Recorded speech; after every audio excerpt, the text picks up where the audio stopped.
Know what I mean? I couldn't believe it, but I saw it. The flames, you know. Heard the noise first, the whoosh, and then that was it. The car, right? Saw the car. If I'd been in the road, it would have knocked us down. No chance. I keep telling you, couldn't move, just watched the flames. But the rhinoceros wasn't there. Must have driven off in the car. The Recall Man, Can't See for Looking, by David Napthine. With Jeremy Swift as Dr. Joe Aston.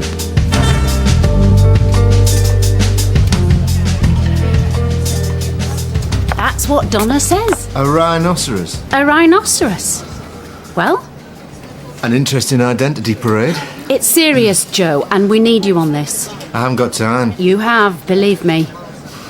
Well, I'll see what I can do. In between all the other cases, teaching and buying a house to live in. What can you tell me? The shop is on Linthorpe Road and was completely gutted. There were no casualties, thank God, which is lucky because the family live above the shop and Mr. Iqbal sells fabrics. I've had a word with the fire investigator and he thinks it's arson, but that hasn't been confirmed. Does he mention a rhinoceros? No. Does anyone else mention a rhinoceros? No. But a rhinoceros is our only suspect. It wasn't a rhinoceros, Joe. The witness says otherwise. Yes. Was she definitely there? Yes, but she wasn't there when the fire and police arrived.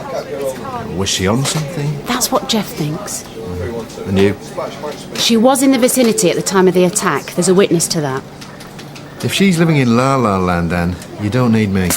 All I'm asking, Joe, is that you work with us using a time-honoured method of solving crimes. Which is? Clutching at straws. All right, Anne. I might be able to see her after I've seen She's in room 2.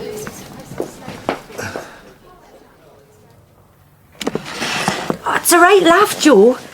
I can call you Joe. You being a doctor and that, but you don't seem like one. And don't get us wrong, it's just that, you know, well, doctors are sort of better dressed. Clean shoes and that. This festival, Donna. Oh, love it, me. We always go, me and the kids. Well, it's free for a start. Well, most of it. Not all, but the big things are, you know. You should go, Joe. Take the bands. All sorts there. Big, like, fireworks and that. People on stilts from all over the place. Poland, Spain, Newcastle. So I always take the bands. We'd gone early afternoon because it was a nice day. Took a picnic, though they had burgers as well. And then afterwards I took the bands back to their dad because he had some holiday and he was taking them away first thing. Flamingo Land, that's where he goes. Though it could have been Lightwater Valley. He's got a caravan. Well, it's his girlfriend's. Don't like her. Ugly bitch. Seeing softer faces on K2. But Chantel and Wesley deserve a treat. He went at me about keeping them up late. Like he knows how to look after them. Eesh, what can you do? They like going there. God knows why. He's got parental responsibility. But if they end up liking her, I'll send them to a shrink. After you dropped the kids off, what did you do? I wanted a kebab or something, so I was walking along Linthorpe Road when I saw it. Nearly crapped myself. Dropped me chips, garlic sauce all down my front, and this car.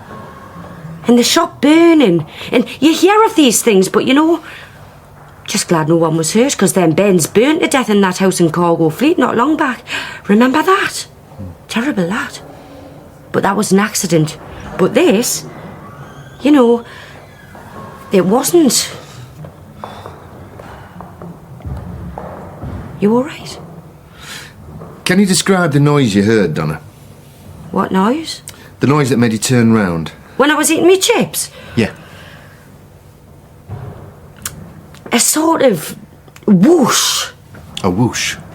Well, you know, a whoosh, sort of whoosh, like that. And that made you turn round? Yeah. And when you turned round, what did you see? A rhinoceros. You sure it was a rhinoceros? Positive. When can I go? Because I've got the rent man coming and I need to be there. It would be helpful if you could stay a little longer. I'd like to do some tests. Tests? They'll help us find out exactly what happened. Not making it up. I'm not saying you are. Then why the tests? They're for me, not you. They'll help me understand what you saw. You're not like other doctors, are you?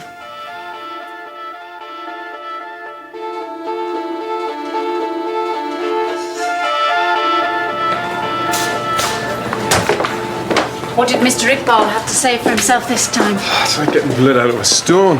I'm not having it that they're still in shock.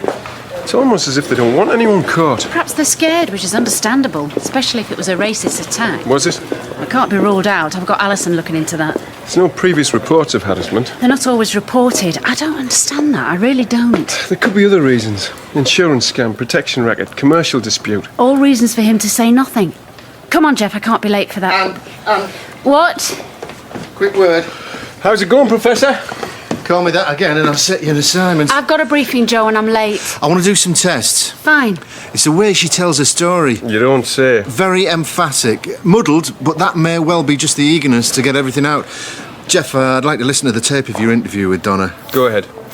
And I thought you might want to know about the tests, Anne. Tell me later. Just do what you've got to do. Fine. Just make sure the tests are kosher.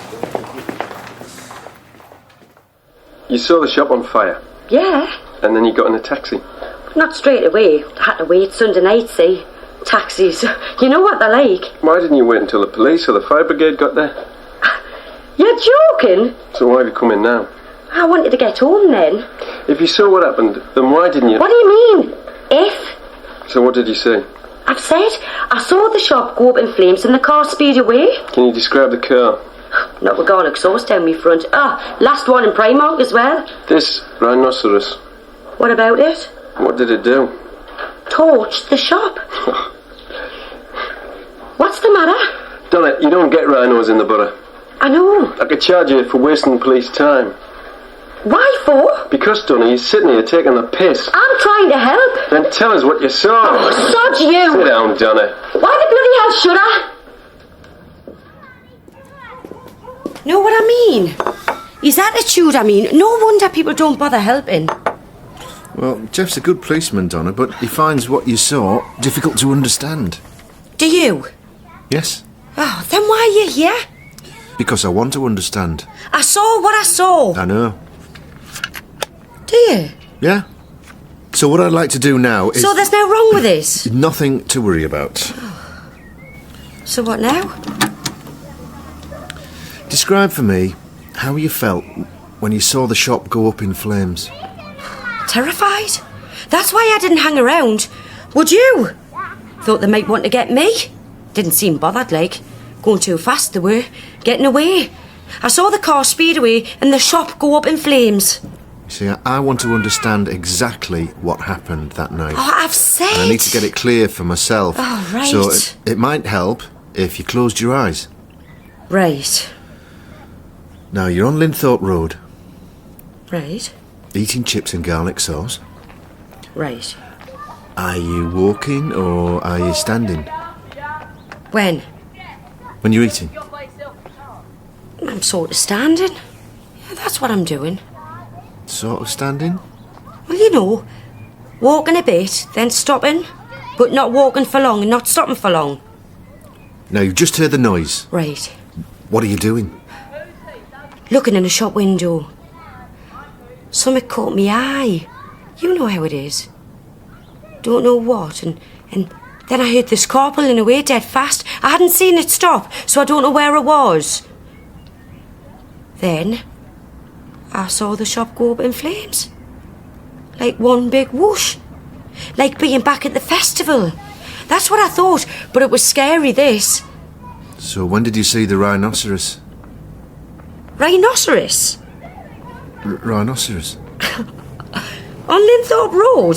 I can be a dozy cow, but I don't... Seen Dave? Yeah, haven't, Billy? Supposed to meet him. Oh, not seen him. Right. If you see him, tell him I was after him. I will, Billy. That was Billy. Right. Good lad is Billy. Any milk? In the fridge. Lives next door. Hey, good as gold with his mam. Needed sugar as well. Do anything for her, you would. Anything for me. Hey, your coffee's going cold. I'm fine, thanks. What show did you see at the festival? Lots. Was there a favourite? Foreign company on stilts doing fire things, you know.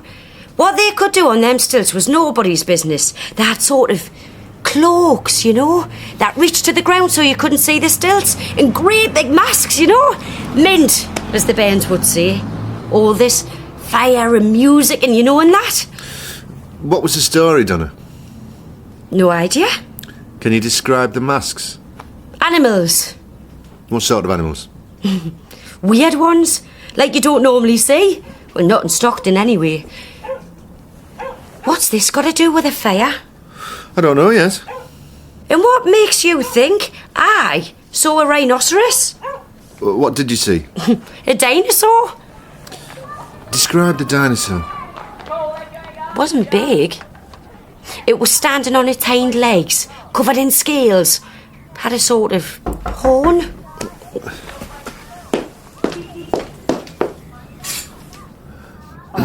Sorry, Joe, but it's Jason. Jason? The rent man. Oh, don't mind me, Donna. I wasn't expecting him.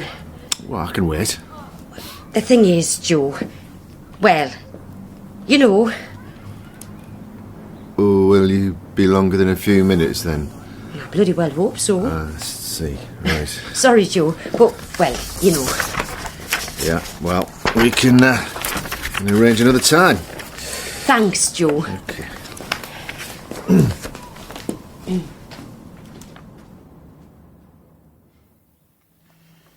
Can you describe the masks? Animals. What sort of animals? Weird ones, like you don't normally see. Well, not in Stockton anyway. What's this got to do with a fire? I don't know yet. And what makes you think I saw a rhinoceros? What did you see? A dinosaur? What the hell's she playing at? 1 minute it's a rhino, the next it's a dinosaur. What is interesting, Anne, is her absolute certainty when she says what she says. She keeps contradicting herself. What are the ones? It's a fundamental contradiction, Joe. There's a difference between a rhinoceros and a dinosaur. And we don't want to be done for wrongful arrest. It's not funny. Then why are you smiling? I'm not. We do know for definite that she was there at that time. She was in the takeaway buying chips with garlic sauce. The takeaway remembers her. She's a regular. Could they be mistaken? Well, of course they could, Steve. Since I ran the test with Donna, I've spoken to her doctor. And what have you discovered? Binswanger's encephalopathy. I am now getting a migraine. Donna is of average intelligence and her performance in the test showed no obvious dysfunction. The memory tests do show impairment, though not uniform.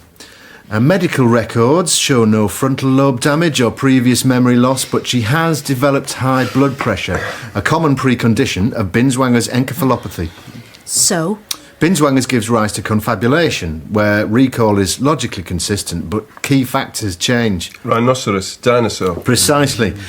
She saw the shop set on fire. She saw the car speeding away. She has seen a rhinoceros. She has seen a dinosaur. She has seen all these things, but not at the same time. Is Donna a reliable witness? She was there, and she saw something or someone. But who or what? I have no idea. Why does that phrase always make me nervous? Okay, I'll see you later. Thanks, Joe. All right, let's concentrate on what we can deal with. Alison. Nothing so far, Mom, from any of the non-racist groups. It seems they're all trying to be respectable in cheap suits. Jeff? I paid another visit to Mr. Iqbal and met an old friend, Flash. Flash? Yeah, he said he was there just to see if there was anything he could do to help. Oh, such kindness. Does that mean a Sief's involved? I wondered. That means a visit to Club International and a chat with a Sief. I hate Club International. DC Thomas will go with you. Do I have to? I've seen Jeff dance. They won't say anything, ma'am. Certainly not to us. It's got to be done. The fire investigator says it was definitely arson. Glass on the inside of the shop and evidence of 2 petrol bombs. So they wanted to make sure. What did her husband say, Steve? Well, when I found him at the caravan park, he said, "What's the stupid cow done now?" When we told him, he said she should have kept a fat nose out of it, as that's what most people would do. But if the cow had dominoes for brains, they'd be double blank. Then he scratched his tattoos, farted, and lit a Lamberton butler. I've also been checking fancy dress hire shops, but there's not much call for rhinoceros masks. Check for dinosaurs. All right, carry on and keep all options open.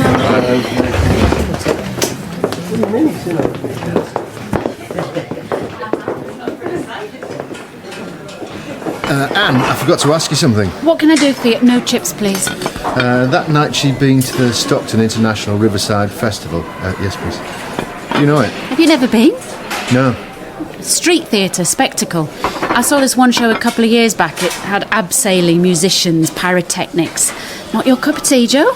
I'll leave the arty-farty stuff to Helen. Why do you want to know about the festival? The germ of an idea, that's all. I don't want you to spend too much time on Donna.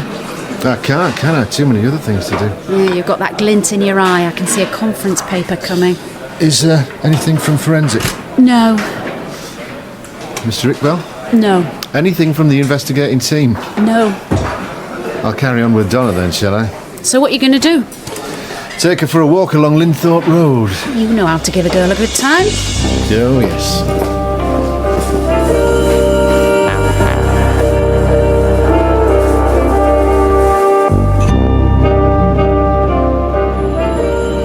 It was colder. Not had much of a summer. Spain's I feel sorry for, especially with her dad and his new girlfriend. Oh, right capper slapper she is. But the kids need a holiday. Can't afford it, me. Not even a leaky caravan. Well, you've seen where I live. Wouldn't live there if I had the choice. That's what I liked about them shows. The reminders of hot countries. I went to Spain once. I like the heat. Which shop were you looking in? Don't buy down here.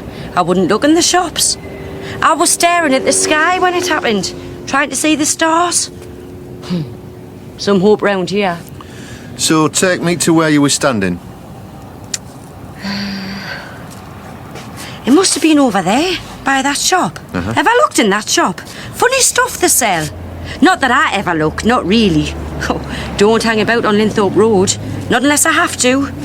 Might get mistaken, see? Know what I mean? Shall we cross over then?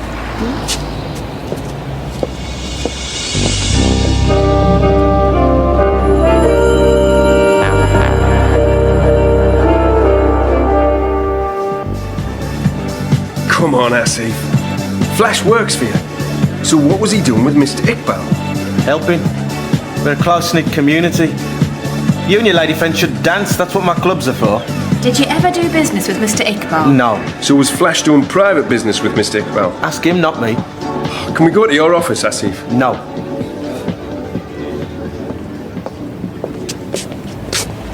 Yeah, it was here. Yeah, I was standing here.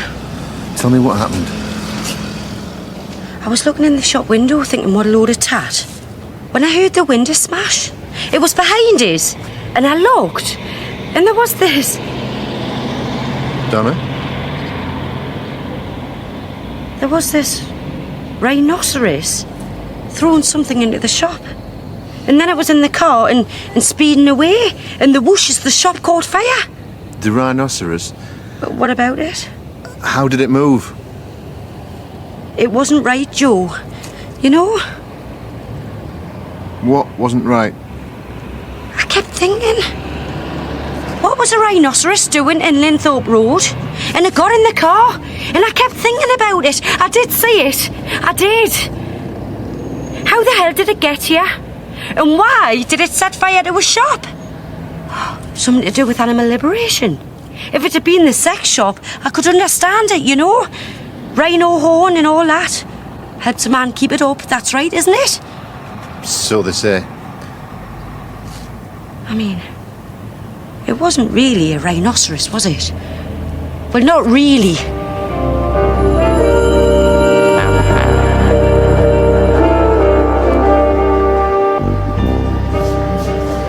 Look, you're welcome to be here as long as you smile. You're bad for business at the moment. I'd help you if I could. I want the bastards caught who did that to Wasim. My advice to you, get him before I do. Did you ever lend him money? It's possible. Did he default on his payments? No one would do that, Jeff. Not good business practice. Darren, get these good people a drink on the house. Thanks. We're not staying. Suit yourself. I bet that suit costs something. Yeah. And he knows how to wear it. Why is Flash called Flash? Because you see the flash of the blade just before you're sliced. Hey, thought it was you. Oh, hello, Donna. Just been with Joe. Is this your lass? She's a colleague. I know that, man. She could still be your lass. But I'm not. Ask us to dance then. He's got 2 left feet. Oh, I'll have a drink instead. All right, Donna. Billy, You gonna buy us a drink? Didn't know you knocked around with coppers. This one interviewed us. Why for? About that package that got burnt. Is that right? Your Mickey's in. He's not my Mickey, Billy. He's a tosser. I'm just saying, that's all. See you later. See ya. How did he know I was a copper? He took one look at your suit. We'd best go. Donna! If my husband's in, I'd like you to stay. You stupid cow. Hey, leave it alone. What's it to you? Sod off, Mickey. Shut your face. You heard what she said. What's it to you? That copper's your daft sod. So? Ruin the Burns holiday they did? That's to you. Is there a problem? It's all right, we'll handle this. This is my club. What's up, Mickey? That stupid tart. Donna. Got the police on me back. All because some stupid package got torched. No offence, I say. None taken. Where's the Bairns? With someone who can look after them. That cow. They can come back home. Oh, Jason with his missus tonight then. I think it would be She'll have best you to- next, copper. What a taste. Come on, Mickey, let me get you a drink. You all right, Donna? Yeah, I think you'd best get home. sod that. Don't get many nights out. Besides, Jason's just got in. Jason? Over there. Oh, interesting shirt. And is that the Jason the Mickey was? If Jason sees Mickey, they'll be... What? Jason! Fancy going back to mine? You're not. Don't be daft.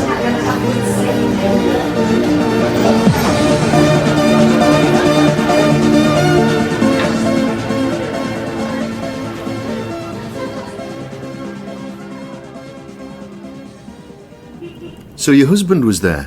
Thought Jason was going to go for him. Jason? You know, Jason.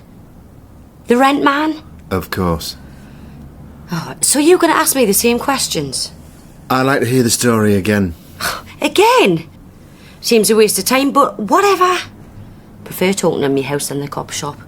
Always feel guilty there, no matter that I've done out. You recording this? It helps me. You ready? Now, you dropped the kids off at their father's. And started walking towards Linthorpe Road. Past the shipmate, still open like. Looked as if it was anyway. And I thought about it looking, because I hate handing the bairns over. You can see what he's like. He spends more money on tattoos than the kids. Turned into Linthorpe Road and went and had chips with garlic sauce because I was starving by this time. So I got some and started eating them as I walked along. Then I stopped at the shop. Then, next thing, a car screeched to a halt and this rhino threw summit, and the next thing the shop was on fire and I couldn't move. Wouldn't surprise me if that bastard had done it. That's why he was pissed off the kids were laid back. Know what I mean? Racialist is Mickey. The car screeched off and I just watched the flames. Could do now, you know. And I just thought, well, The story is always consistent. The sequence of events and the timings. Stockton Festival, kids to the dads, Linthorpe Road, chips with garlic sauce. Then she stops. And her reason for stopping... I'm sorry, Joe, but where is this taking us? You'll see. She always stops, and she always sees something or someone set fire to the shop. Dinosaur. Rhinoceros. Yeah, well, with confabulation, a memory gap can be filled with inappropriate information. So? The information used to plug this gap is drawn from another source, another series of events that the person has witnessed or been part of. The choice of information may seem random to us, but it isn't to Donna. You with me? No, but carry on. Donna's not aware that she's doing this because her reality monitoring process is impaired. Sometime and somewhere she saw a rhinoceros, dinosaur or some similar creature which for some reason has significance for her, and she's filled the gap in her memory caused by witnessing the arson attack with that memory. Now it's only a hypothesis. And it doesn't tell us who torched the shop. What if she does know who committed the crime but is substituting something else because her unconscious is reluctant to bring exactly what she did see to the surface? Is that the best you can say, Joe? Yes. So? The husband, Mickey, he's a racist. His girlfriend, Billy, neighbours. That's safe. That rules out a racist attack. There's a rumour of a new neo-fascist group that make the others look like Boy Scouts. Keep looking, Alison. And what did you find out last night? Asif was not forthcoming. But Donna was at the Club International. She seems to know a lot of people, and she's obviously a regular because Asif knew her. We need to talk to Donna specifically about that. We know that Flash is one of Asif's heavies, so if he started hanging around at Mr. Iqbal's... And there's the husband. What about him? Well, he's a regular at the club. Seem to know Asif very well. Now you tell us.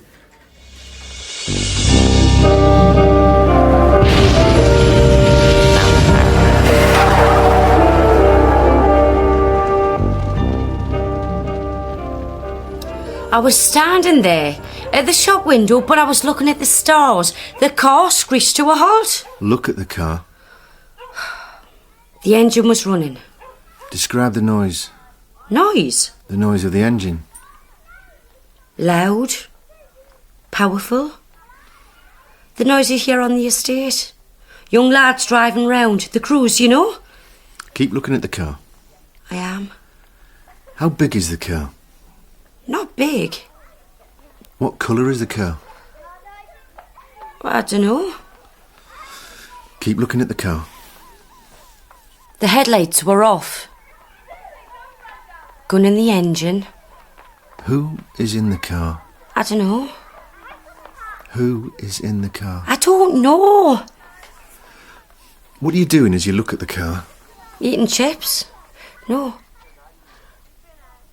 I had a feeling. Why do I keep looking at the car? I know the car. Someone gets out. Who gets out? They get out. You're looking at the car. The engine's running. Looking at the shop window. Who is looking at the shop window? They are. The stand. How many? 2. Describe them. They're both the same. They're both... Mum's been taken bad, Donna. What's the matter with her? Same as before, Right. but worse. You rung the doctor? Aye. And? As soon as he can, but I'm not sure what to do, you know. It's more of a lass's thing. It's all right, Billy. Sorry, Joe. All right.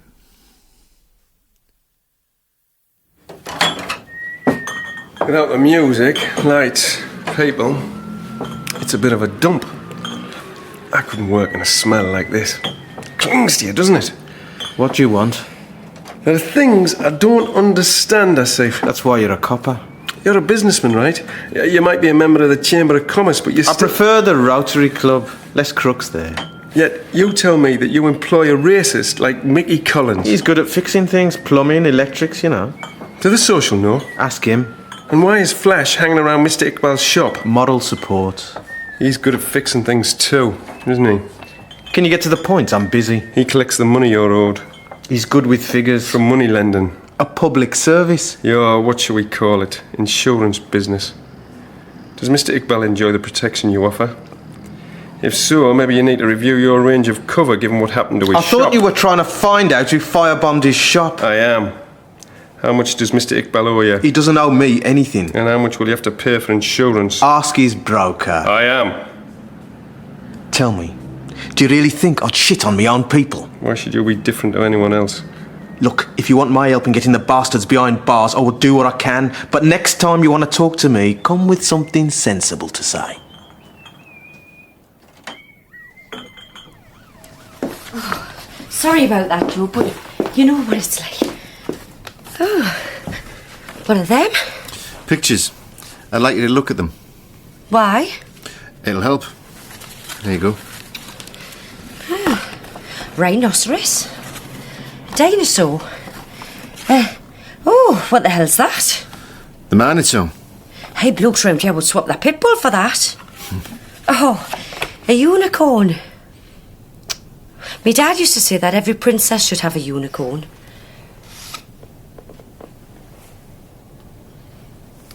A unicorn? Joe? Tell me about the unicorn. I can't. When did you see a unicorn? At the shop. In the flames. Tell me when you saw a unicorn before that. At the festival. At the festival. There were stilts and robes and masks and fire. Fire everywhere. In the crowd. And on the buildings. And the noise as the firecrackers and the animals were moving about. The unicorn. The fireworks. The fire. It was a unicorn. At the front. At the front of...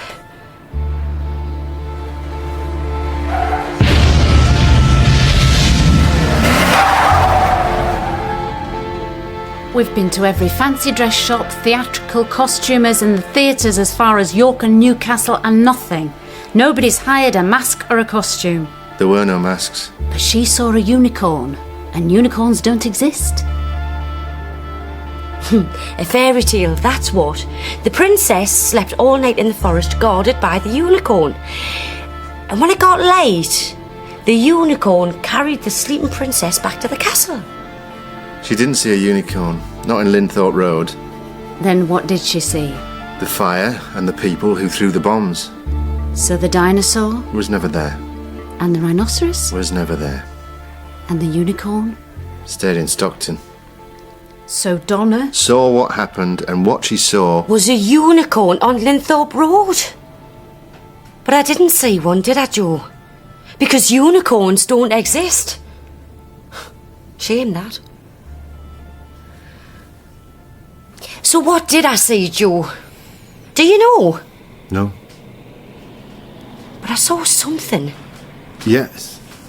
There was a unicorn standing in front of the shop. A unicorn that threw fire at the window. Oh, Billy, man. Didn't see you there. Sorry, Donna, I didn't mean to, but Mum asked if you'd pop round.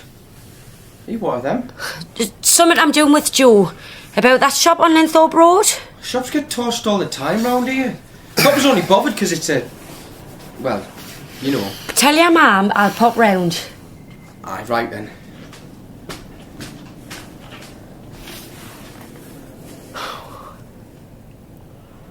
I saw it all, didn't I, Joe? Saw it all.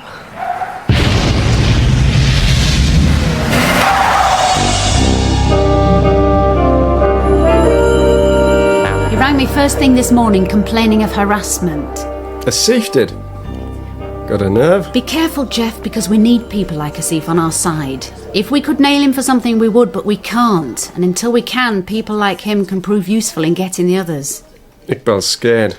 Wouldn't you be? Because Flash is there. It's almost as if he's moved in. Come on, Mum. We all know what's going on. There's no evidence from Iqbal's finances that he was paying Asif protection. But he might be now. Look, how do you persuade people that they need protection? By doing something that scares them into wanting it. And yes, he could be offering comfort, but he could also be making sure that Iqbal says nothing. Usually they use baseball bats and straightforward vandalism. But if people find out that Asif is willing to destroy a business completely, then they might toe the line. So is this a warning to others or a new business strategy? Both? Sorry, have you got a minute? For good news, yes. Donna confirms that there were 2 people who threw bombs, and I'm now convinced she knows at least one of them. And? The trauma of recognising that person created the memory gap that she's plugged with the unicorn. She's seen a unicorn recently, at the Stockton Festival, for instance, but she may well have seen another one elsewhere. Unless a bunch of clowns on stilts did it. And if we find the unicorn, where exactly does that take us, Joe? As I've tried to explain, Anne, she knows the arsonist, but her self-protection mechanism won't let her acknowledge that. Why? Because that person may do her harm, or that person is someone close to her who she doesn't want to harm. Confabulation is protecting her. So we need to look for a unicorn. Yeah. Joe! What? Behind you!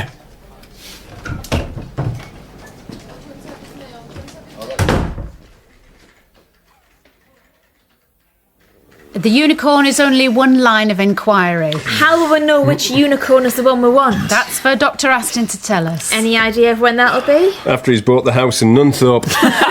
All right, let's move on. Was Mr. Iqbal any more forthcoming? Flash wasn't there this time, but Mr. Iqbal was still saying nothing. I asked him if he'd taken out a loan at any time in the last few months. It was standing by the car. Then it threw something. What was the it? The unicorn. And there were 2 unicorns. One. It watched the fire. It turned to me, it looked at us. I'd seen a unicorn before. At the festival? In the streets of Middlesbrough. Nobody else saw it, did they? What does it mean if nobody else sees what you see? But when I close my eyes, that's what I see. And that's what you saw? No way. If it gets in the papers... It won't. Oh, crazy woman sees fairy tale. It's no fairy tale. There were 2 unicorns. One. It watched the fire. It turned to me, it looked at us.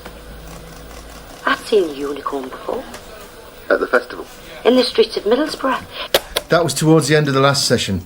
Donna's beginning to recognise the arsonist. But resisting it. It's funny that once you start looking, unicorns are everywhere. Well, there would be being on the royal coat of arms. I've never taken any notice of what's on it. Alongside most servants of the Queen, I expect. Dr. Aston, are we looking for a group that uses a unicorn as a badge or logo? Symbolism is important. The red hand, the clenched fist. A tattoo? Why not?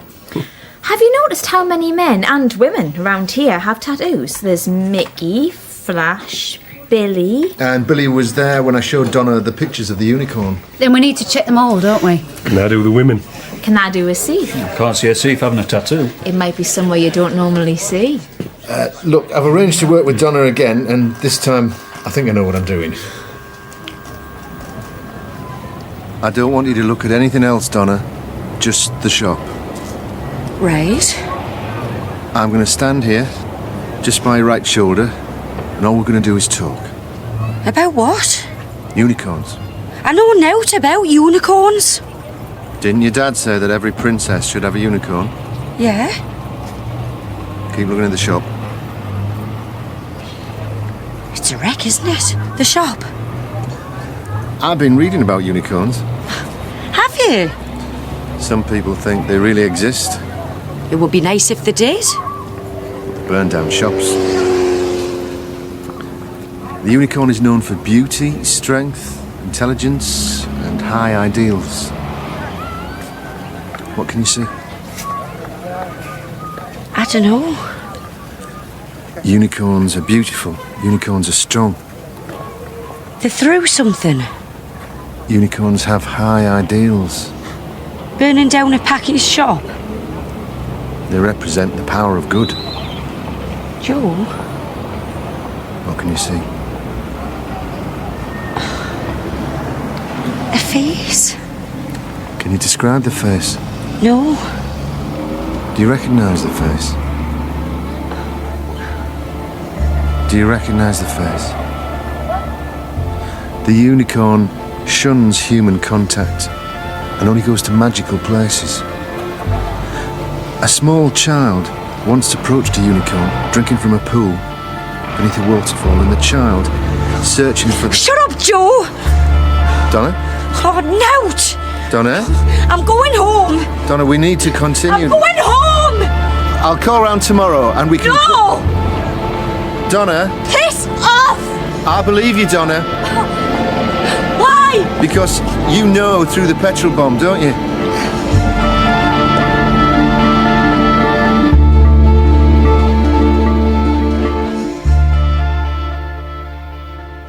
Did a thief get you to do it? Do what? Burn the shop down.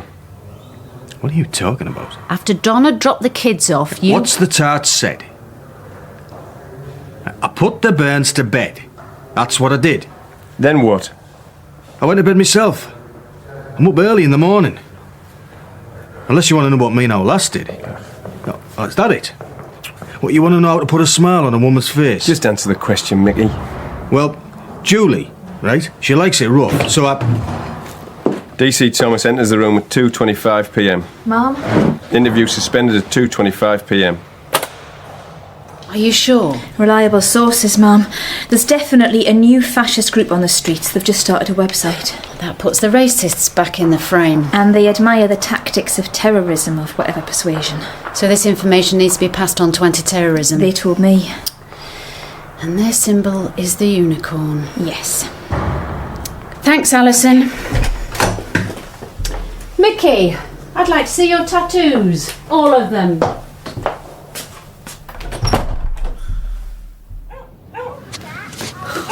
I've got company, Joe. So I see. But maybe after Jason has gone... So, you can go. I could call back? No.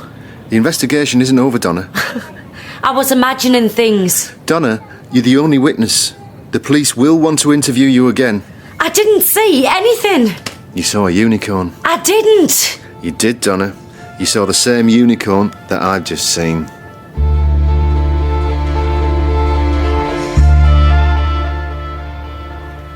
Do you often look at men's backsides? Not if I can help it. The unicorn is a proud, untamable, imperious beast, right? It's on the royal coat of arms. I didn't expect to see it on Jason's left buttock as he disappeared into Donna's kitchen. So it was someone she knew intimately. There's still not enough evidence against Jason or Mickey Collins. I think Mickey's unicorn must have been done by his girlfriend, given where it was. And how badly it was done. We still need forensic to pull the bloody finger out. What about Asif, man? He's got nothing to do with it. Are we sure? They all go to Club International. They all know each other. Now that evil sod Flash is involved with Mr. Iqbal, well, we all know what that means. Paying for protection, so there's no more attacks. Maybe Asif saw a business opportunity. Or maybe he engineered one. But that would mean Asif was working with the racists, employing them even. You'd be surprised who ends up in bed together when money's involved. Donna's in interview room 1, so Jeff, I want you and Alison to interview her again. If there's no breakthrough, I want you to work with Donna, Joe, and I want positive and watertight identifications of the people and the car. Steve, you and I will talk to Jason. What about Mickey Collins? My feeling is we should concentrate on Donna and Jason.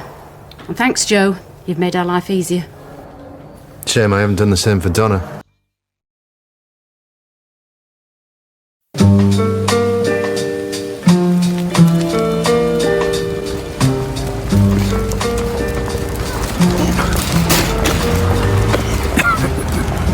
Oh man, Tom man, where you taking us? The chippy on Acklam Road, remember Frankie? Cod chips, plenty batter. At the post office? Oh, the chippy. You can't get fish and chips at the post office. Oh. Your memory, Frank, is getting worse. There was too much batter in Billingham. 50 years ago, Tom. Remember? No, Frankie. I can see it now. A fish supper at the post office. We're going to the chippy. Look, you can see it from here. Over the lights next to the offie. Aye, Tom, aye. It was definitely a post office. The Recall Man, Best Forgotten, by Steve Chambers, with Jeremy Swift as Dr. Joe Aston.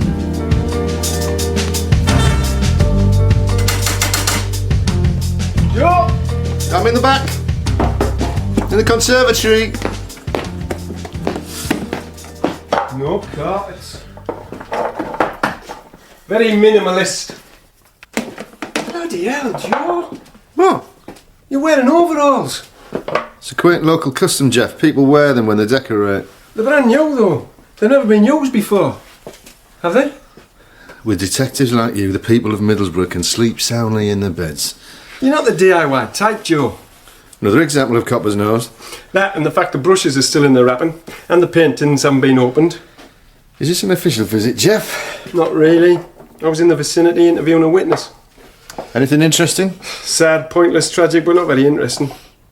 If people thought just a little about things before they did them... We'd be out of a job.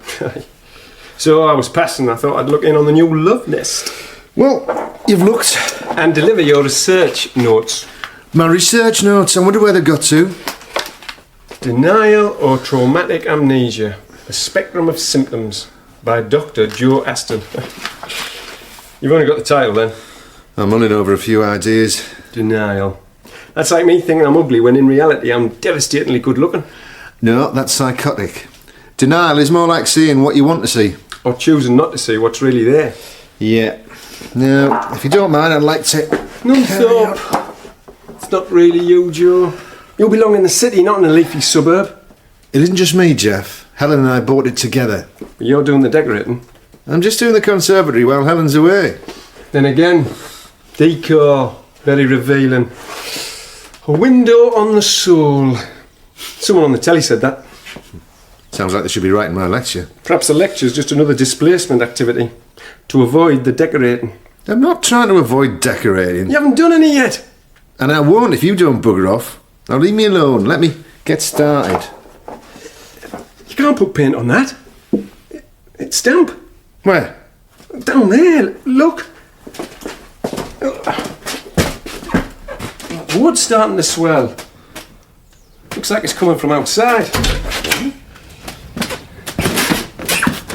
Aye. You can see where it's seeping underneath. Oh, old houses, eh? Let me have a look. You need to seal the patio. Oh, big job that.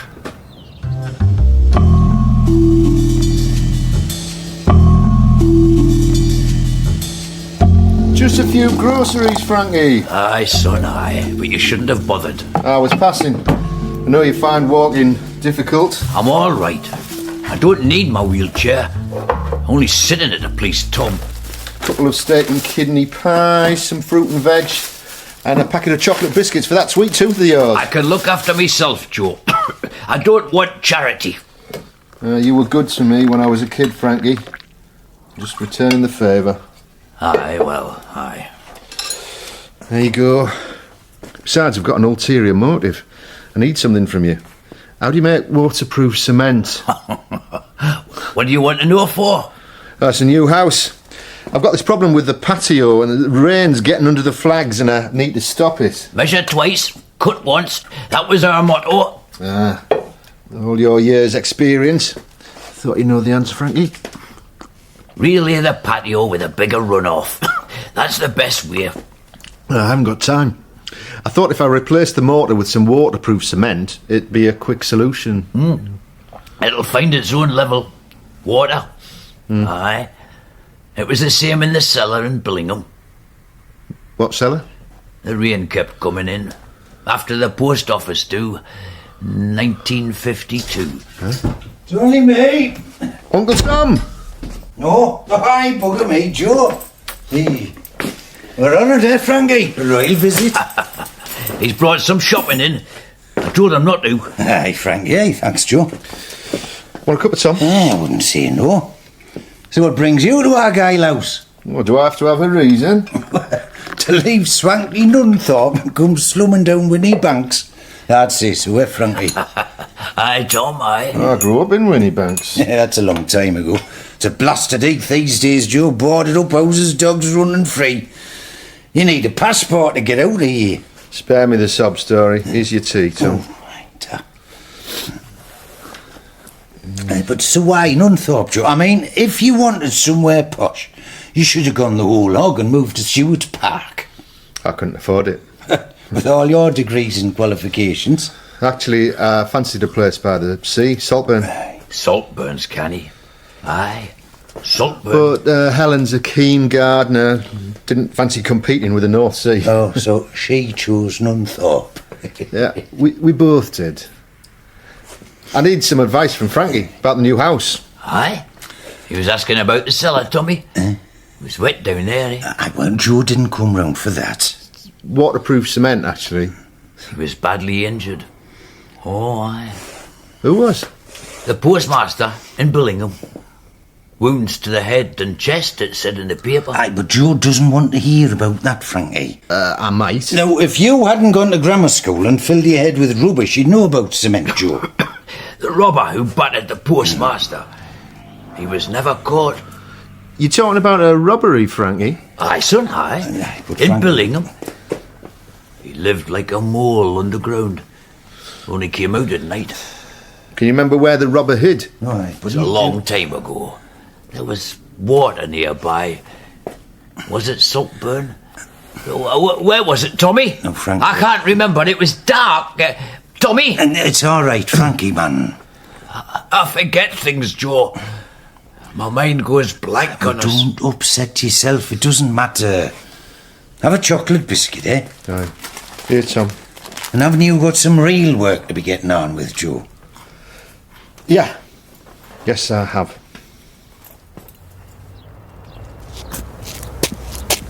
He rambles, Joe. He gets confused. How long's he been like it, Tom? 6 months, a year. Has he been assessed medically? He's old, Joe. They cannot cure that. When I was a kid, you and Frankie were the Winnie Bank lads. Always together. The thing is, little things upset him. Yeah, I just wanted to ask him about waterproof cement. Well, you'll have to ask someone else. Or look it up in a book. It's more your style. Frankie really wanted to talk about Billingham and the robbery. Well, leave it alone. If he wants to talk about it, why stop him? Frankie is a vulnerable old man. What good'll raking up the past do? Might make him feel better. Do you know what happened, Tom? Some things are best forgotten, Joe. You should know that.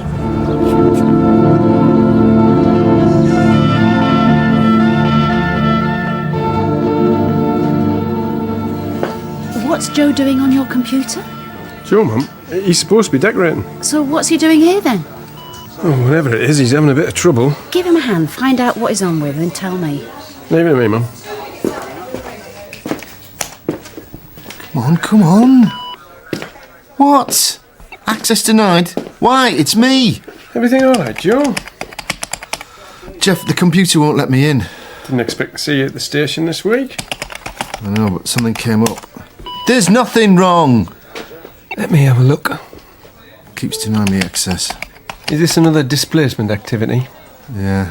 No, I just wanted to check up on something. Christened those new overalls yet? See, he's done it again. Oh, that's why. What? I've entered the right password. It isn't the password, it's the date you've entered.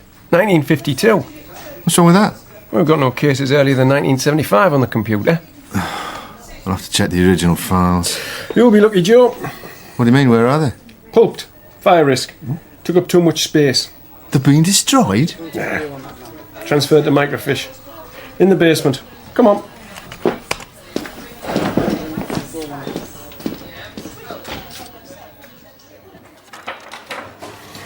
There you go.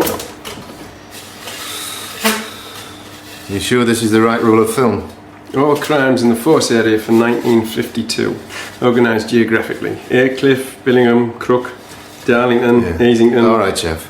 What are you looking for, Joe? Research for the lecture? Sort of. Look, thanks for your help. I can manage now. Actually, I've had a few thoughts of my own about your lecture. Have you? I mean, traumatic amnesia. That's witnesses who can't recall what's happened because of some terrible experience. Oh, victims. What? You said witnesses. Victims also suffer from stress-induced memory loss. Yeah, of course. But the point I'm trying to make is that in most cases, trauma boils down to terrible violence. Witnesses have seen something so horrible that they don't ever want to remember it again. Spot on. But trauma doesn't have to be violence. It could be fear, bereavement, or even other things. Very good, Jeff. Excellent. Humiliation, for example. Like you not being able to work the computer. Brilliant. Am I? Not you, the microfiche. Look. Middleton Road Post Office, Billingham. Robbery with violence, November 1952. What's this got to do with your lecture? Nothing, probably. The robbery occurred at 5 o'clock on a Wednesday afternoon. D.C. Curtis attended the scene. No witnesses. Except the victim. Mr. Phillips suffered a fractured skull. Nasty. Look what it says at the bottom. Case open. It was unsolved. They got away with it then. Maybe.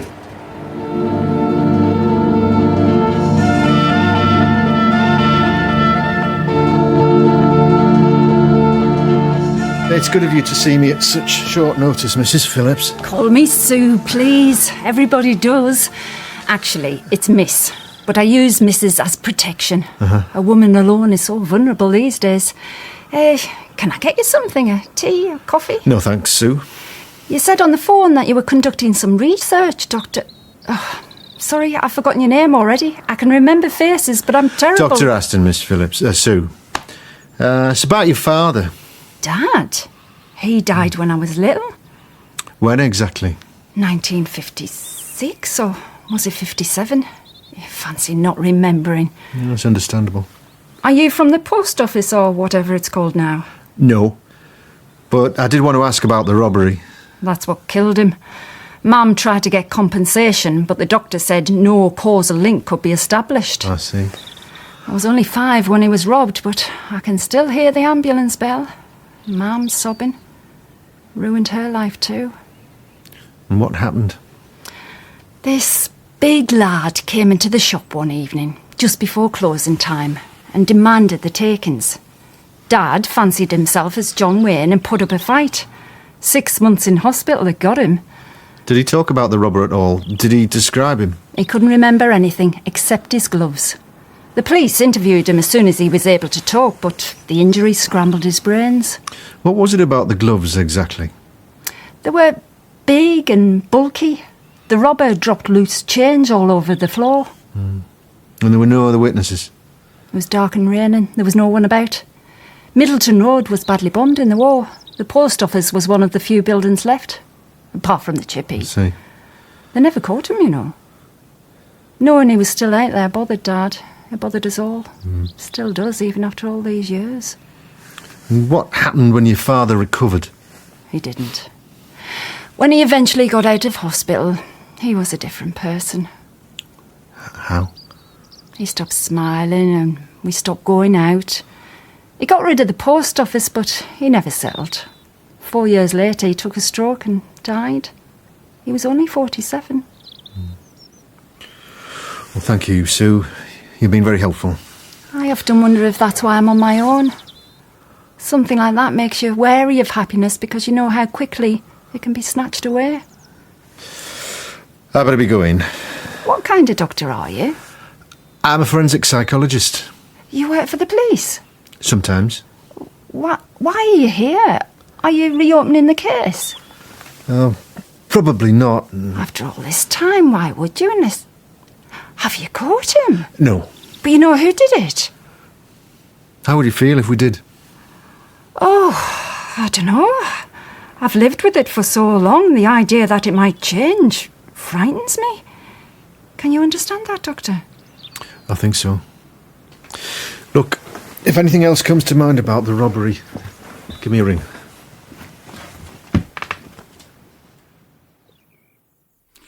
Seven, 8, 9, 0, 6, 4. Ring him, Tommy. He'll get a right shock. And hold your horses, Frank. It's a bloody mobile number. He'll get a shock, all right. Joe Aston. Hi, Joe. It's Tom, Uncle Tom. Tom, what is it? Has something happened? Oh, it's Frankie. He wants me to tell you something. Go on, tell him, Tommy. I'm trying to, man. Put Frankie on, Tom. Let him tell me. I'm on me mobile and Frankie cannot hear much on it. Aye, Tom, aye, that's right. I cannot hear a fat lot more myself. Anyway, it's 3-1 with a bit of PVA. What is? The waterproof mixture, Frankie's remembered it.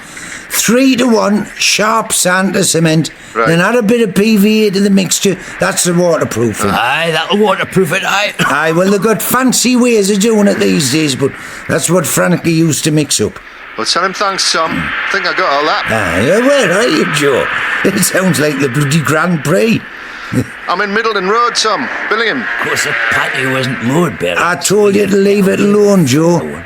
I'm standing outside number 142. The post office. Not anymore.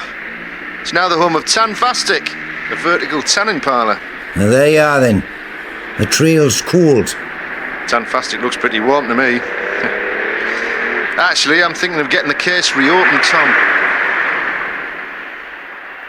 74 and he's got dementia, Joe. There's nothing diagnosed, then. The CPS won't look at a case where the main witness is senile. That's harsh. Not as harsh as the defence barrister going after a vulnerable witness. Do you want to pass up the chance of solving a vicious assault committed in pursuit of a robbery? It's over 50 years. The investigating officer and the victim are dead. There were no witnesses and no fingerprints. The assailant wore gloves. I've got a stack of 40 unsolved cases from this year already. How about tackling one of them first? Just because it's an old crime doesn't mean we should ignore it. The victim's daughter still lives in Middlesbrough. This department is understrength and overstretched. We haven't got time. Frankie doesn't have to be a witness, but he might lead us to someone who can be. He might even lead us to the robber end. If he's alive, he'll be a pensioner by now. Is that a reason not to investigate? If you remember, Joe, you made yourself unavailable this week because you had some decorating to do and a lecture to write. I know, but this is important. That lecture's important. The Chief Constable's bringing some of his ACPO mates along. Come and hear Frankie's story. If you don't think there's a case, I'll walk away. I'll think about it, all right? Frankie, this is Detective Inspector Anne Reynolds. That's a mouthful. Call me Anne. Aye, lass, aye. She's canny when she smiles, eh? I think you know my uncle, Tom Aston. You come to arrest us, Joe. I think Frankie knows something about the Billingham Post Office robbery. That's right. 1952 it was. Hey, Tom? And I think he'd like to tell us about it. Is that right, Frankie? Aye, son. If you don't want to, that's fine, Mr. Roberts. We'll just walk away. Tell him to bugger off, Frankie. But it's your Joe, Tom. With a lass. She's canny. Leave him alone, Joe. Mr. Aston, I can make this official if you wish. I don't bloody wish. Interfering with police in the course of their duties is an offence. It's all right, Tom. I don't mind. Well, last time we talked, Frankie, you said the robber laid low after the robbery. Aye, that's right. He should have been punished hard, but he got away with it. Hid in a cellar. Terrible wet it was. Did you know the robber? Aye, son. The robbery was a mistake, like. He owed money to these hard lads, and he thought he could get himself out of the bother with one quick job, but it all went wrong. What happened to him? He went to live in Scotland. Aye, that's right, he's still there. Are you saying he's still alive? Alive and well. Hey, Tom? I'm saying no, Frankie. Where in Scotland did he go? Somewhere up the west coast, I think. That's right. Aye. Do you know his name? I used to, but I forget things. That's all right. He's probably changed it anyway. Tell us about the cellar, Frankie. He was down there for a good while, and it was damp. The rain poured in. Where was the cellar? I need the toilet. That's all right, Mr. Roberts. I've heard enough. I'll not be long.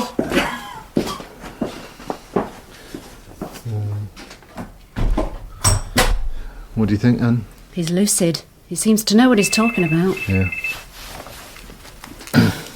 D.I. Reynolds? Yeah, all right, Jeff, I'm on my way. Joe, I've got to go. What about Frankie? I'm impressed. Why don't you talk to him at the station properly without distractions? We'll take it from there. Okay. Mr. Aston? Aye. Don't look at me like that, Tom. I'm just doing my job. You're opening Pandora's bloody box is what you're doing. I heard the door. Has she gone? Oh, I liked her, Joe. Would you like to meet her again, Frankie? Aye, son, aye. She's a canny lass. Oh, bloody hell.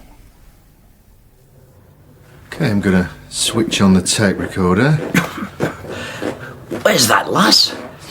You said she'd be here. She will be, Frankie. Frankie, you have agreed to this interview and agreed to it being taped. Is that correct? Aye, son, aye. All right, Frankie. In your own time, tell me what you know about the robbery.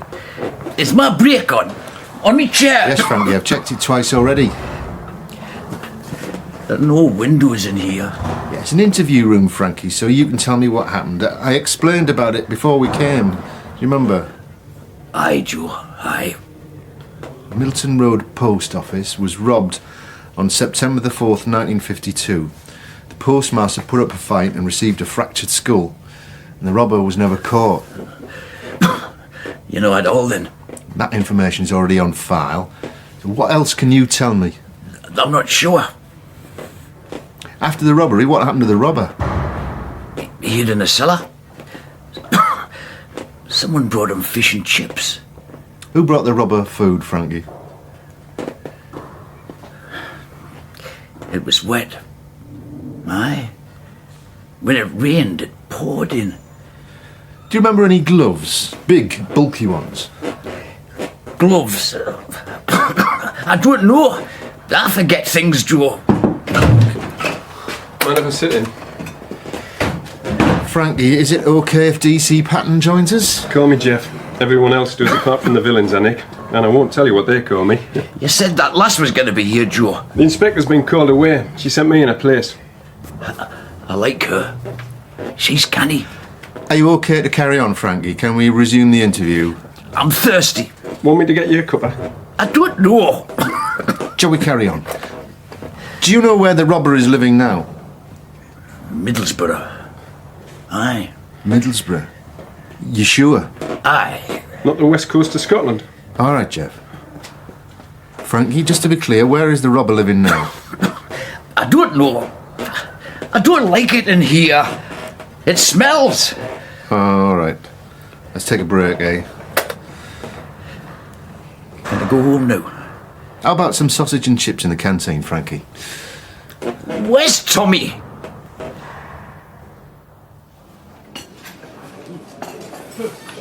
There you are, Frankie. Sausage and chips with mushy peas. I can't eat fried food. The doctor told us. Aye. Think of it as a special occasion. It's a treat. A sauce if you want it. Gonna go home after. You can go home whenever you like. That's good. There she is. Who? The canny lass who came to the flat with you. Oh, I better have a word with her. I'll be back in a minute. Anne. How's it going? Could be better. Jeff said he was all over the place. Maybe the police station upsets him. Or the weather, or what he had for breakfast, or whether he had a decent night's kip. You heard him at his flat, Anne. He was calm, lucid. And now he's not Joe. He's confused and unsettled. Add in his age and the possibility of dementia, and we've got a no-no as a witness. Dementia does lead to fractured and repetitive pictures. Exactly. But Frankie's memory problems aren't with what happened, they're with the sequence in time. Who was there? Cause and effect. Sometimes you just have to walk away, Joe. I better get back to him. Keep me posted. Yeah. You've not eaten much. I'm not hungry. How about some pudding? They've got apple pie and custard. Gonna go home. How about another crack at making a statement first? Just a few minutes and then we'll give you a ride home. No! I want to go now. I want to go.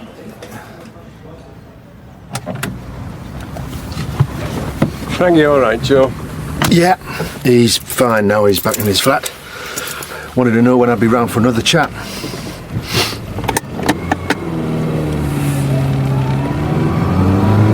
Big active man reduced to a wheelchair, living alone. Can't be easy. Tom visits most days. Thanks for the lift, by the way. That's no bother. I was going your way. Another witness? Sort of. Funeral in North Ormsby. Hit and run victim I mentioned the other day. Right.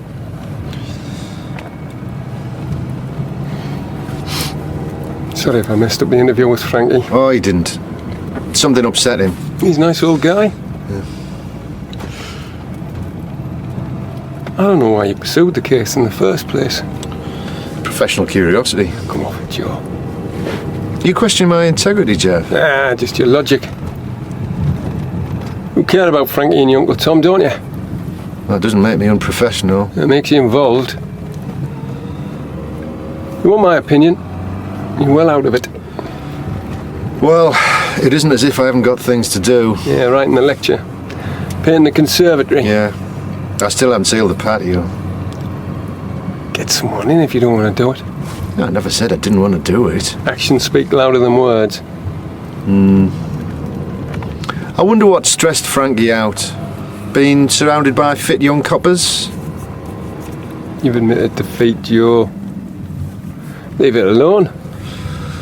I've missed something, I know I have. A builder and a painter and a decorator. I can manage the decorating, Jeff.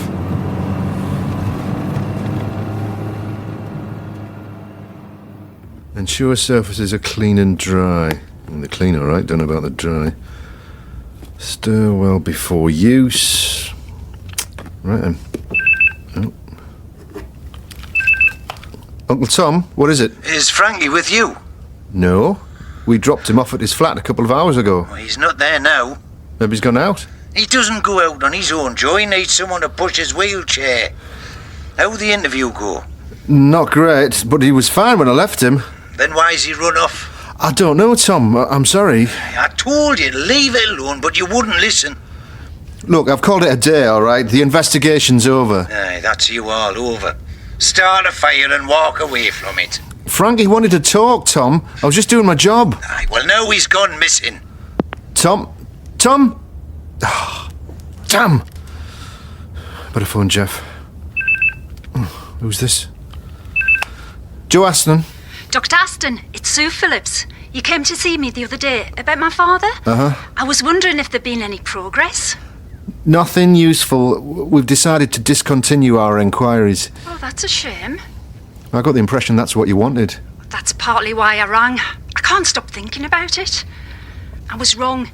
If you caught him and there was a trial, I know it wouldn't be easy, but deep down, I'd feel settled because it had finally come right. I might even move away.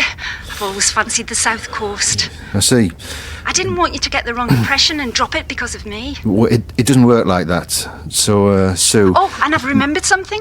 Now, it's probably not important, but Mum used to say that Wednesday afternoon was the daftest time for the robbery. Why? What was wrong with Wednesday? It wasn't the day, it was the time. Wednesday was pension day. The safe was full of money in the morning, but by tea time, there was nothing left except a few pounds and coppers.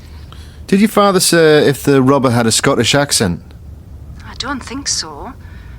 Will you carry on with the case, Doctor? Yes. No, I don't know. Look, I'll be in touch if Thank there's... you. Thank you. If there are any other developments...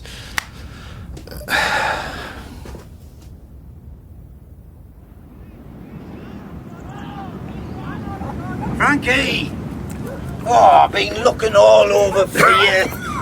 Hey, what you doing in the middle of the playing fields? I couldn't get across the grass, Tom. Oh, you're freezing, man. Oh, come on, the quicker we get you home, the better. Oh. And how did you get here in the first place? I asked this lad. He pushed us like. Where do you think you were going? Hilda Street. They pulled it down years ago. I was looking for the cellar, Tom. So I could show Joe. Yeah, but it wasn't on Hilda Street, it was St Hilda's in Middlesbrough. It had to be a place where we weren't known, didn't it? I mucked up the interview. I let your Joe down. I live, Frankie. I'd best figure when I get back. Tom, you're not saying much. Yeah, well, you know what I think.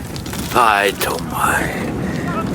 But I feel bad about things. Oh, man, another hour out here and you've been in hospital. A bit longer and you wouldn't have needed a hospital. Maybe. First things first. A drink. The pub? You need a brandy, son.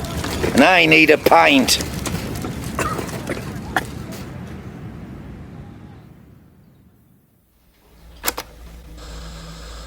After the robbery, what happened to the robber? He hid in the cellar. Someone brought him fish and chips. Who brought the robber food, Frankie? I thought you decided to drop the case, Joe. I have. This is research for my lecture. And this dusty old street plan cluttering up my desk. More research? It's Billingham in 1952. That's Middleton Road. One big building site apart from the post office and the chippy. I still don't see where it gets us. I think Frankie told us a lot more than we realise. His story's full of inconsistencies. They could be caused by incipient dementia, but I don't think so. Listen. Hang on.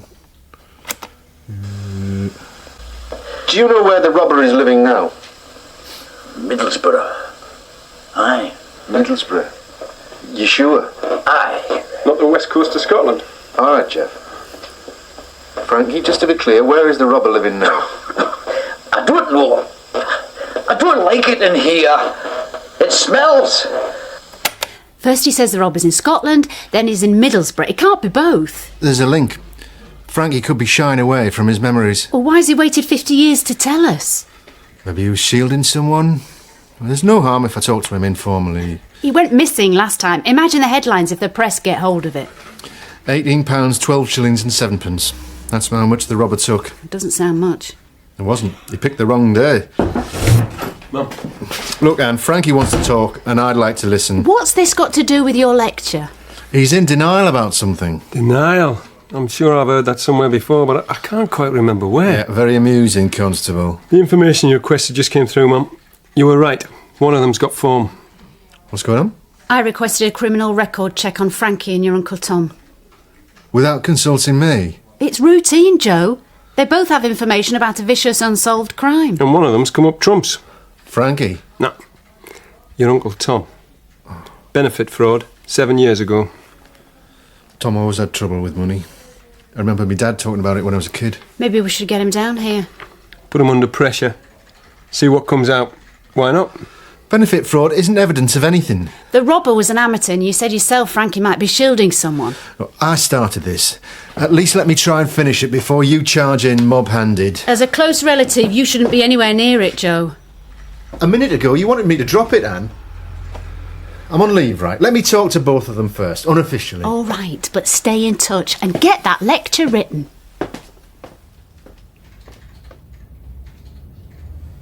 Well, Tom, what do you think of the place? Nah, it's canny enough, Joe.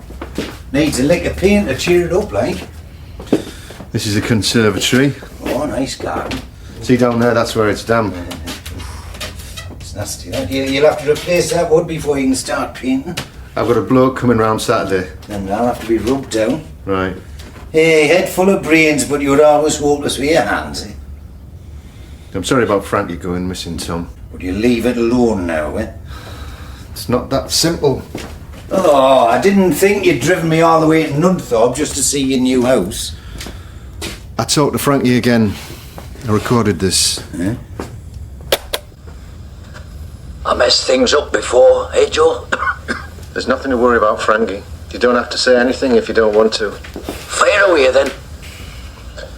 You said that the robber hid in a cellar for a while and someone took him food.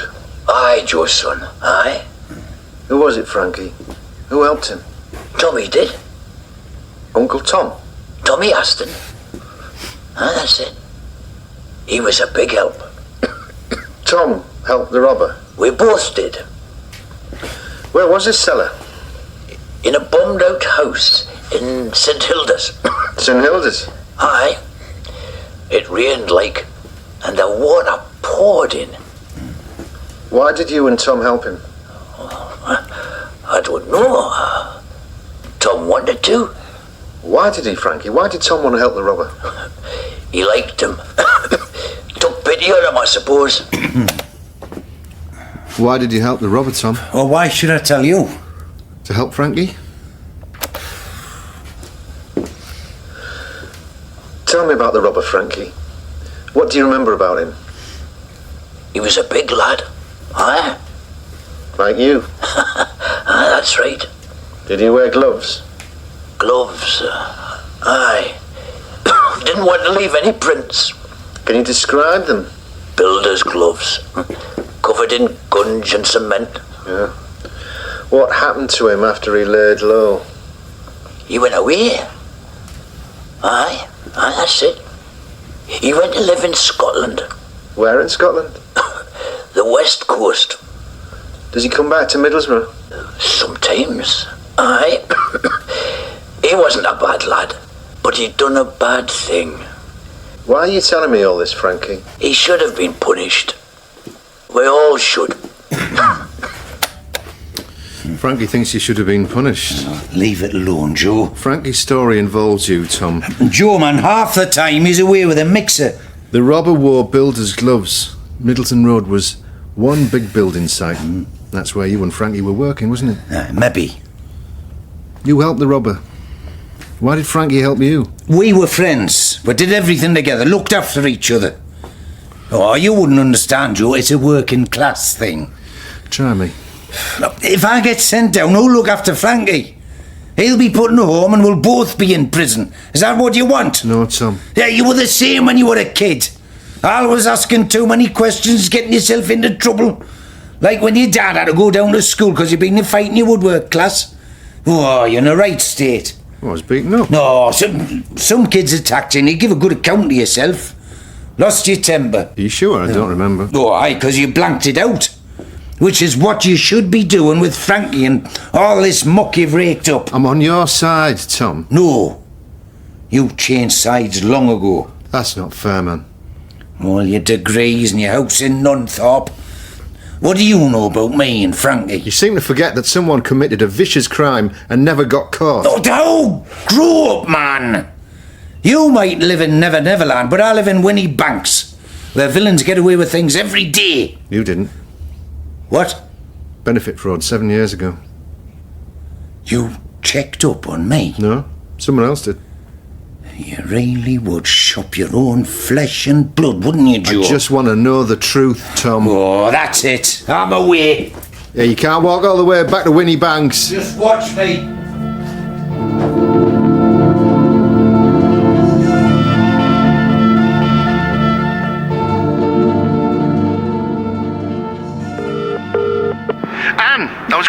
Hello? What's happening, Joe? Have you talked to Tom? Yes. I need more time. Why? Have you found something? Possibly. If you know something relating to a crime, Joe, you must inform me now. I don't know anything. Don't forget which side you're on, Joe. In case it slipped your mind, ma'am, I'm still on leave. Which you requested so you could write your lecture. The Chief Constable's been on again. Frankie Roberts is part of my research. Have you written anything yet? I've got the gist of it.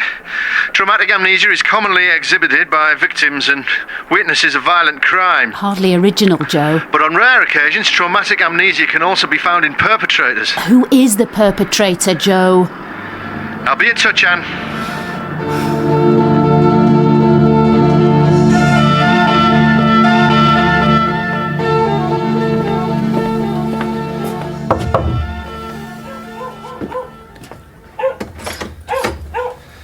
Can I come in, Tom? I want to talk to Frankie. I think you've done enough damage. Who is it, Tom?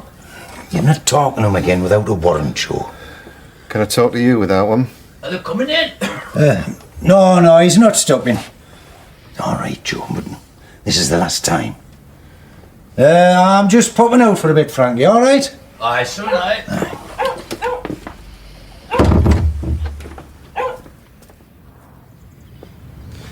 I used to play on these fields as a kid. Oh, I meant what I said, Joe. You're not talking to Frankie again. I don't need to. He's told me everything already.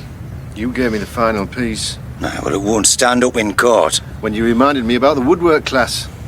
I'd forgotten the whole thing, but after you told me, it all came back. There was no young robber. Now, was someone attacked the postmaster? But he wasn't Scottish, and he didn't go and live in Scotland, did he? No. Not really. It was just you and Frankie. Yes. Yes, just the two of us. You were in debt to the hard lads, weren't you, Tom? I fell for this lass. I got carried away and I took her out to posh places, pretended I was loaded, and I had to borrow and then I couldn't afford to pay it back. It was you, Tom. You robbed the post office and attacked the postmaster. Oh, like I said, Joe, you're too clever. All right, though, Anna? No. It was Frankie. But you owed the money. Why did he do it? I was supposed to do it on the Wednesday morning, but I bottled it. Frankie was a real head case in those days. We were mates and I was in a hole. So he went instead? Well, I didn't know anything about it until he come back that night. Not that it helped much, he only got a few quid. I hid him in a bombed out house and I looked after him. What else could I do? What about the postmaster? How did you feel about him? Well, awful.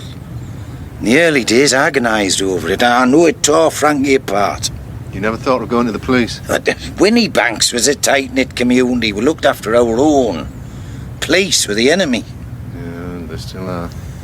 Years went past where you get comfortable, used to your life. There seemed no point in dredging it up. But then Frankie started talking about it. Aye. As his memory started to go, he couldn't remember what I'd said 5 minutes before, but the robbery was crystal clear. They ate away at him. And that's why you take care of him? Well, I owe him. The benefit fraud wasn't for me, it was for Frankie. He just started with a wheelchair and he was flat broke. I was just trying to help him out. Why did he say the robber had gone to live in Scotland? Frankie hates the fact he lives in sheltered accommodation. When he first moved in, he told people he lived in Scotland. It was his little joke. Argyle House, of course. He hates the thought of being a helpless old man in a wheelchair. Then I turned up and lit the blue touch paper. After all these years, I mean, what good could possibly come of putting Frankie on trial? We'll never know, Tom. What? Given Frankie's mental state and the lack of a corroborating witness, CPS wouldn't prosecute. Well, it was all for nothing then? Maybe. I was just trying to help him, Tom. Go back to Nunthorpe, Joe, before you do any more damage. There's something I've got to do first. Someone who deserves to hear the truth. And the police? No, Tom.